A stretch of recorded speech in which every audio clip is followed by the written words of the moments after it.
ये कहानी captain Richard Philips की जिंदगी की सच्ची कहानी है कि कैसे उन्होंने समुद्री लुटेरों से अपने जहाज पर अपने लोगों की जान बचाई और जब वो उन्हें पकड़ कर ले गए तो किस तरह से उन्होंने इस पूरी सिचुएशन का सामना किया। Bollywood silver screen presenting captain Phillips. कहानी की शुरुआत होती है सोमालिया के बीच से, जहां पर कुछ लोग आते हैं। इन सब के पास गन्स होती है और बीच पर जो लोग रहते हैं वो उनको बोलते हैं कि तुम्हें इस बार समंदर से बड़े जहाज को पकड़ कर लाना होगा। दरअसल ये सब के सब समुद्री लुटेरे हैं। बीच पर रहने वाले लोग भी इनके साथ जाना चाहते हैं क्योंकि यहाँ पर पैसों की बहुत कमी है। यहाँ से दो छोटी बोट्स और एक बड़ी बोट समंदर की तरफ निकल पड़ती है। इन बोट्स में जितने भी पायरेट्स हैं ये समंदर में सभी जहाजों की स्थिति देखते हैं जो सब के सब आसपास होते हैं, यानी कि इन पर हमला करना, इन्हें लूटना नामुमकिन है। तभी इन्हें एक जहाज दिखता है जो इन सब से बहुत दूर होता है और ये जहाज मोम्बासा जा रहा होता है। दरअसल इन पायरेट्स ने, इन लुटेरों ने उस जहाज की कम्युनिकेशन फ्रीक्वेंसी को ट्रैक कर लिया होता है, इसीलिए जहाज से होने वाली हर एक बात को ये सुन सकते हैं और इन्हें पता है कि ये बड़ा जहाज इन्हीं के रूट से आएगा। वहीं दूसरी तरफ उसी जहाज को दिखाया जाता है। ये एक कार्गो शिप है। इस शिप का जो कैप्टन होता है उसका नाम होता है रिचर्ड फिलिप्स। रिचर्ड जानता है कि जिस रूट से उनका शिप जा रहा है वो बहुत खतरनाक है, वहां पर समुद्री लुटेरे होते हैं, इसीलिए वो पहले से अलर्ट होता है। रिचर्ड जब समंदर की तरफ दूरबीन से देखता है तो उसे अपने जहाज की तरफ कोई बड़ी तेजी से आता हुआ नजर आता है, लेकिन इस वक्त वो बहुत दूर होते हैं। पर जब वो रडार में देखता है तो समझ जाता है कि कोई ना कोई उनका पीछा कर रहा है। वो अपने क्रू मेंबर को कहता है कि जहाज को लेफ्ट लो और जब जहाज लेफ्ट जाता है तो वो जो इनका पीछा कर रहे होते हैं वो भी इनके पीछे आना शुरू हो जाते हैं। और यहाँ पर रिचर्ड फिलिप्स समझ जाता है कि ये पायरेट्स हैं, समुद्री लुटेरे हैं जो इनके जहाज को लूटने के लिए आ रहे हैं। और इस बात की इंफॉर्मेशन वो UK maritime trade operation Dubai में देते हैं। ऑपरेटर कहती है कि मैंने तुम्हारी कंप्लेंट रजिस्टर कर ली है, तुम सारे दरवाजे बंद कर लो, हो सकता है कि वो मछुआरे हो। कैप्टन फिलिप्स ये कहकर फोन काट देते हैं कि वो मछुआरे नहीं हैं। वो एक बार फिर से दूरबीन से उन्हीं बोट्स की तरफ देखते हैं जो कि अब उनसे मात्र 1 मील की दूरी पर है और इस बार वो देख लेते हैं कि इन बोट्स पर जो भी आदमी है उन सब के पास हथियार है, यानी कि अब पूरी तरह से कंफर्म हो चुका है कि ये लुटेरे हैं। वो रेडियो उठाते हैं और पुलिस से कांटेक्ट करने की कोशिश करते हैं। उन्होंने पुलिस से पहले भी कांटेक्ट करने की कोशिश की थी लेकिन उनका कनेक्शन पुलिस से नहीं हुआ और इस बार फिलिप पुलिस को बोलते हैं कि हमारे पीछे 2 बोट्स आ रही हैं जिनमें हथियारबंद लुटेरे हैं, हो सकता है कि इनके पीछे इनकी बड़ी बोट आ रही हो। दरअसल फिलिप्स ये जानते हैं कि जो लुटेरे हैं वो इनकी बात सुन रहे हैं।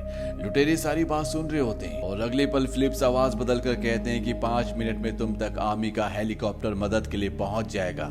दरअसल फिलिप्स का इस बार भी पुलिस से कोई कनेक्शन नहीं हुआ होता।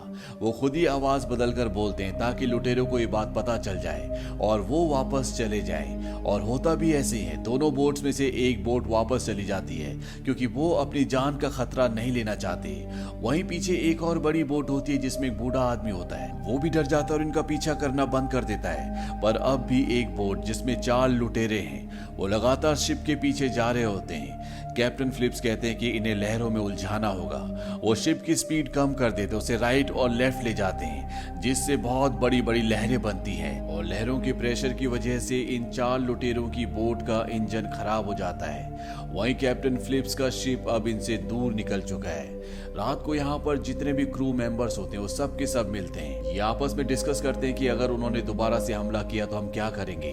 कैप्टन फिलिप्स कहते हैं कि हम उन्हें रोकेंगे जिस तरह से आज हमने उन्हें रोका था। पर इनमें से एक कहता है कि हमारा काम लुटेरों से लड़ना नहीं है बल्कि शिप को एक जगह से दूसरी जगह तक ले जाने का है। क्यों ना हम शिप को दूसरे रूट से ले जाएं और एक ऐसी जगह पहुंच जाए जहां हम इन लुटेरों की पहुंच से बहुत दूर हो।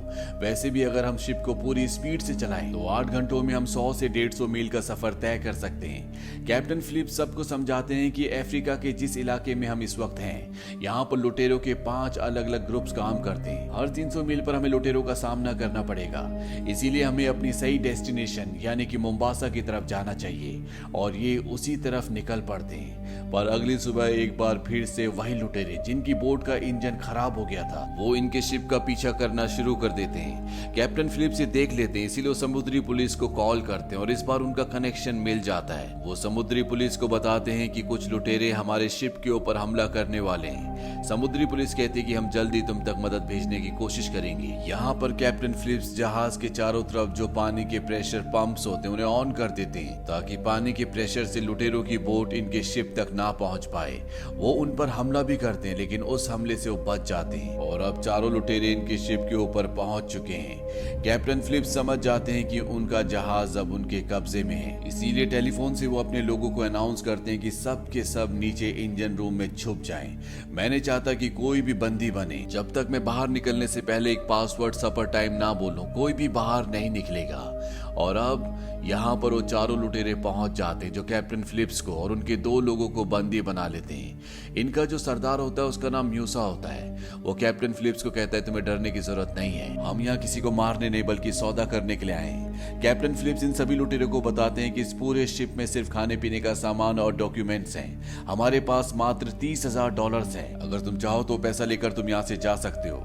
लुटेरों का सरदार म्यूसा कहता है कि हम भिखारी नहीं हैं, तुम अपने सभी साथियों को ऊपर डेक पर बुलाओ। कैप्टन फिलिप्स फोन से अनाउंसमेंट करते हैं कि सब के सब ऊपर आ जाओ, लेकिन उन्होंने पासवर्ड नहीं बोला होता यानी कि सपर टाइम, इसीलिए कोई भी नहीं आता। साथ ही नीचे से शिप को भी बंद कर दिया जाता है और जब शिप बंद हो जाता है तो यहाँ पर लुटेरों का सरदार म्यूसा कहता है कि ये बंद कैसे हो गया।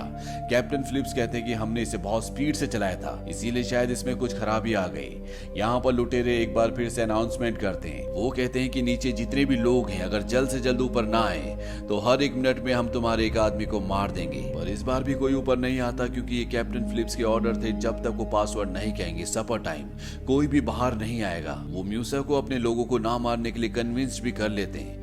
म्यूसा कहता है कि मैं नीचे जाकर चेक करना चाहता हूँ। दरअसल वो सभी लोगों को ढूंढ कर ऊपर लेकर आना चाहता है। कैप्टन फिलिप कहते हैं कि ठीक है, नीचे इमरजेंसी लाइट ऑन है, अगर वो बंद हो गई तो हमें वहां कुछ भी नहीं दिखेगा, हमें ध्यान रखना है कि वो बंद ना हो। और ये कहते हुए उनके हाथ में जो वॉकी टॉकी होता है वो उसका बटन ऑन कर देते हैं। इसीलिए नीचे इंजन रूम में जितने भी लोग छुपे होते हैं वो सब के सब ये बात सुन लेते हैं। वो समझ जाते हैं कि उन्हें इमरजेंसी लाइट को बंद करना होगा, नहीं तो वो लोग यहाँ पर आकर इन्हें ढूंढ लेंगे। इनमें से एक आदमी जनरेटर बंद करने के लिए निकल जाता और दूसरा पानी लेने के लिए। वहीं दूसरी तरफ कैप्टन फिलिप्स, म्यूसा और एक और आदमी, ये तीनों के तीनों नीचे आना शुरू करते हैं। कैप्टन फिलिप्स जानबूझकर उसे उस जगह ले जा रहा होता है जहाँ पर वो नहीं है, पर म्यूसा वहीं पर लगे हुए एक मैप को देख लेता है जिससे उसे पता चलता है कि इंजन रूम सबसे आगे है। वो फिलिप्स से कहता है कि मुझे सबसे पहले इंजन रूम में जाना है क्योंकि सारी खराबी, सारी गड़बड़ी वहीं से हुई है। फिलिप्स कहता है कि ठीक है, लेकिन सबसे पहले हमें पीने के लिए पानी लेना होगा क्योंकि वहां पर लाइट नहीं है और इंजन रूम बहुत ज्यादा गर्म होगा। अब ये तीनों के तीनों नीचे पानी लेने के लिए जाते हैं। वहां पर पहले से वो आदमी होता है जो पानी लेने के लिए यहाँ पर आया होता है। फिलिप्स उसे देख लेता है। वो कोल्ड स्टोरेज के अंदर छुपा होता है जहाँ पर अंधेरा भी होता है। और जब म्यूसा का आदमी अंदर आ रहा होता है, फिलिप्स उसे कहता है कि तुमने पैरों में कुछ भी नहीं पहना, तुम्हें चोट लग सकती है।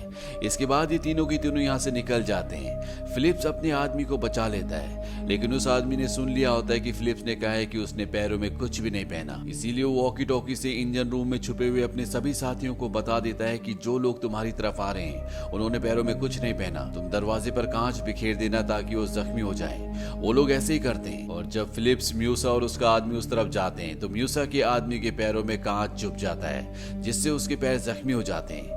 अब ये तीनों के तीनों इंजन रूम के अंदर है जहां पर सभी लोग छुपे हुए हैं। पर तभी यहाँ पर लाइट चली जाती है क्योंकि बाहर जो आदमी गया था उसने जनरेटर ऑफ कर दिया होता है। म्यू से लाइट ऑफ होने की वजह से गुस्सा हो जाता है और फिलिप्स से पूछता है कि सब क्या हो रहा है। फिलिप्स कहता है कि मुझे कुछ नहीं पता, मैं तुम्हारे साथ हूँ, हमें ऊपर चलना चाहिए क्योंकि अंधेरे में हम यहाँ पर किसी को नहीं ढूंढ सकते। म्यू से कहता है कि मैं तुम्हारे दोस्तों को, तुम्हारे साथियों को ढूंढ कर रहूंगा। म्यूसी का जो साथी है जिसका पैर कटा हुआ है उसे बहुत दर्द हो रहा होता है, इसीलिए म्यूसी फिलिप्स से कहता है कि तुम इसे लेकर ऊपर जाओ, मैं तुम्हारे साथियों को ढूंढता हूँ। फिलिप्स और म्यूसी का साथी ऊपर चले जाते हैं और यहाँ इंजन रूम में म्यूसी फिलिप्स के साथियों को ढूंढना शुरू कर देता है, पर फिलिप्स के साथी उसे बंदी बना लेते हैं। वहीं दूसरी तरफ कैप्टन और म्यूसी का जो साथी होता है वो दोनों के दोनों ऊपर कंट्रोल रूम तक पहुंच चुके हैं और तभी इंजन रूम से क्रू मेंबर रेडियो पर लुटेरों को एक संदेश भेजते हैं। वो कहते हैं कि तुम्हारा लीडर हमारे पास है, अगर तुम चाहते हो कि जिंदा रहे तो तुम्हें कैप्टन फिलिप्स को और बाकी के लोगों को छोड़ना होगा। कैप्टन फिलिप्स रेडियो पर म्यूसी से बात करते हैं। वो कहते हैं कि मुझे पता है कि तुम्हारी बोट तुम्हारे पास नहीं है, हम तुम्हें यहाँ से लाइव बोट दे सकते हैं, साथ ही शिप में जो $30,000 है वो भी तुम लेकर जा सकते चाहते हो, बस इस खेल को यहीं पर खत्म कर दो। म्यूसे इस डील के लिए मान जाता है। इसके बाद कैप्टन फिलिप्स $30,000 निकालते हैं। साथ ही साथ वो यहाँ पर जो 3 लुटेरे हैं उनमें से एक को लाइफ बोट को ऑपरेट करना सिखाते हैं कि किस तरह से इसे समुंदर में उतारना है। म्यूसे के लोग कहते हैं कि म्यूसे को छोड़ दो। म्यूसे को छोड़ दिया जाता है। म्यूसे लाइफ बोट के अंदर आ जाता है और तभी वो अपने पीछे वाले साथी को इशारा करता है। इशारा मिलते वो आदमी गन के पीछे वाले हिस्से से फिलिप्स के ऊपर हमला करता है। ये लाइफ बोट का दरवाजा बंद कर देते हैं और लाइफ बोट को समंदर में उतार देते हैं। यानी कि इन 4 लुटेरों ने कैप्टन फिलिप्स को अगवा कर लिया और उन्हें अपने साथ ले जा रहे हैं। पर जो बड़ा शिप होता है वो भी लगातार उस छोटी सेफ्टी बोट के पीछे जा रहा होता है, क्योंकि क्रू मेंबर्स नहीं चाहते कि कैप्टन फिलिप्स उनकी आंखों से ओझल हो। वहीं ये बात अब यूएस नेवी को भी पता चल जाती है और बहुत जल्द वो अपने ड्रोन्स यहाँ पर भेज देते हैं जिनमें कैमरास लगे होते हैं। वो लगातार लाइफ बोट को देख रहे होते हैं। दरअसल ये लाइफ बोट अब सीधा सोमालिया जा रही है, जहाँ के सारे लुटेरे हैं।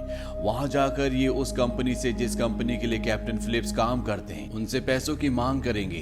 साथ ही साथ में चारों लुटेरे आपस में लड़ना भी शुरू कर देते हैं, क्योंकि इनके पास जो इनका नशीला पदार्थ होता है वो भी लगातार खत्म हो रहा होता है। इसीलिए आपस में इनके बीच में टेंशन बढ़ना शुरू हो जाती है। अब इनसे यूएस नेवी के शिप के कंट्रोल रूम से कांटेक्ट किया जाता है, जो अब पास ही पहुंच चुका है, जिसे देखकर ये चारों लुटेरे पूरी तरह से घबरा जाते हैं। यूएस नेवी के कमांडर बोलते हैं कि देखो, हम तुम्हें यहाँ से जाने देंगे, बस तुम कैप्टन फिलिप्स को छोड़ दो। म्यूसे घबरा कर कहता है कि हम कोई आतंकवादी नहीं है, हम मामूली मछुआरे हैं। पर वो कैप्टन फिलिप्स को छोड़ना भी नहीं चाहता।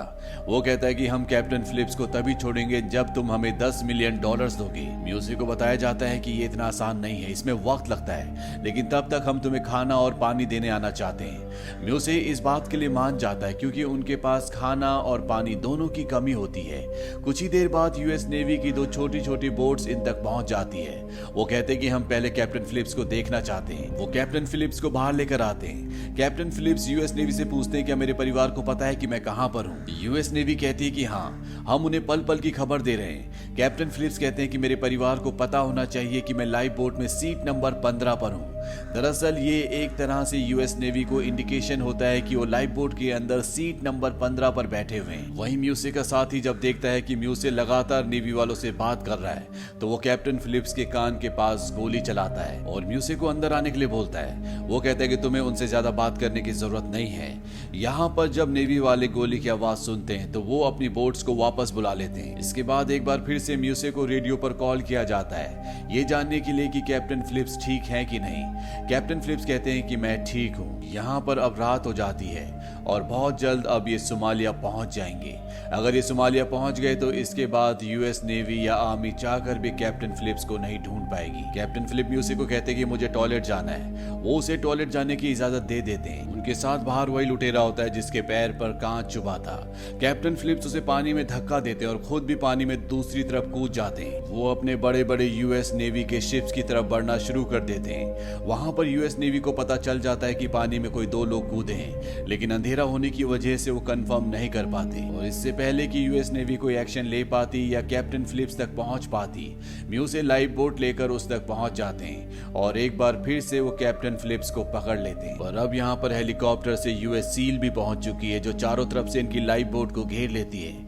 इन्हें बताया जाता है कि तुम चाहे कुछ भी कर लो, तुम्हें सोमालिया नहीं जाने दिया जाएगा। अगर तुम कैप्टन फिलिप्स को छोड़ देते हो तो हम तुम्हें यहाँ से जाने देंगे। पर ये लुटेरे जानते हैं कि ऐसा कुछ भी होने वाला नहीं है, इसीलिए म्यूसे गन पॉइंट पर कैप्टन फिलिप्स को बाहर ले जाता है। इसके बाद वो रेडियो पर कहता है कि अगर किसी ने जरा सी भी चालाकी की तो मैं इस कैप्टन को मार दूंगा। वहां से एक दूसरा ऑफिसर बताता है कि हमने तुम्हारे बॉस से बात कर ली है। साथ ही साथ वो इन चारों के नाम और पूरी आईडी भी बताता है। वो कहता है कि हम तुमसे सौदा करने के लिए तैयार हैं, पर तुम में से एक को हमारे पास आना होगा।